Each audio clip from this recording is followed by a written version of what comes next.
కృష్ణావతారం తర్వాత వచ్చినటువంటి అవతారం కల్కి అవతారం. దశావతారములు కదా, కల్కి అని ఆ అవతారం రాలేదు, కానీ మనకి వ్యాసవాక్కు ప్రమాణం. వ్యాసుడు చెప్పాడు కాబట్టి అది ప్రమాణం. 10వ అవతారమైనటువంటి కల్కి అవతారము ఎప్పుడు వస్తుందో వ్యాస భగవానుడే చెప్పాడు. అసలు ఎక్కడ స్వాహాకారము వషట్కారము ఇవి రెండు వినపడవు. అంటే ఇక యజ్ఞము యాగము అనేటటువంటి క్రతువులు ఉండవు. గోవులు విశేషంగా వధింపబడి గోమాంసం తినడం లోకంలో ప్రారంభమైపోతుంది. వివాహ వ్యవస్థ నిలబడదు. తల్లిదండ్రుల్ని చూసే బిడ్డలుండరు. భర్తని గౌరవించే భార్యని చూసే భర్త లోకంలో ఉండరు. పురుషుల యొక్క ఆయుర్దాయం 18 సంవత్సరములకే పూర్తయిపోతుంది. స్త్రీలు కేశపాశములను విరబోసుకొని తిరగడమే లోకంలో పెద్ద విశేషమైనటిదిగా అయిపోయి జట వేసుకునేటటువంటి సాంప్రదాయం విచ్ఛిన్నమైపోతుంది.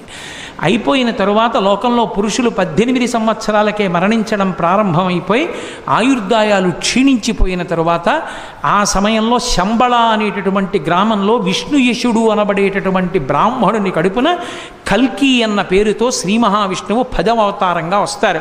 అది ఎప్పుడు అంటే కలియుగం చిట్ట చివరిలో కృతయుగానికి ప్రారంభానికి మధ్యలో ఆయన అవతరించారని గుర్తు ఏమిటంటే పాపులందరికీ భంగధర వ్యాధి వస్తుంది.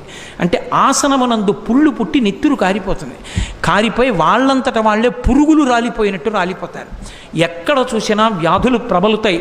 పరమపుణ్యాత్ములైనటువంటి వాళ్ళు ఎవరున్నారో వాళ్ళు మాత్రమే శరీరాలతో ఉంటారు. ఆయన శ్వేతాశ్వాన్నెక్కి కాషాయ పతాకాన్ని చేతిలో పట్టుకుని అధర్మంతో మిగిలిపోయినటువంటి బలవంతులై రాజ్యాలు ఆక్రమించినటువంటి వాళ్ళు అధికారానికి తగినటువంటి అర్హతలు లేకపోయినా సింహాసనాల మీద కూర్చొని పరిపాలన చేసే ప్రభువులందరినీ దునుమాడతాడు. దునుమాడిన తర్వాత కలియుగం పూర్తయిపోయి కృతయుగ ప్రారంభం అవ్వడానికి జలప్రళయం సంభవించి నీళ్లు వచ్చి భూమండలాన్నంతటినీ కప్పేస్తాయి. కలియుగం చిట్ట చివరిలో వచ్చేటటువంటి అవతారం కల్కి అవతారం. కానీ కల్కి అవతారాన్ని ఒక్కసారి స్మరించినా నమస్కరించినా పాపబుద్ధి పోతుంది.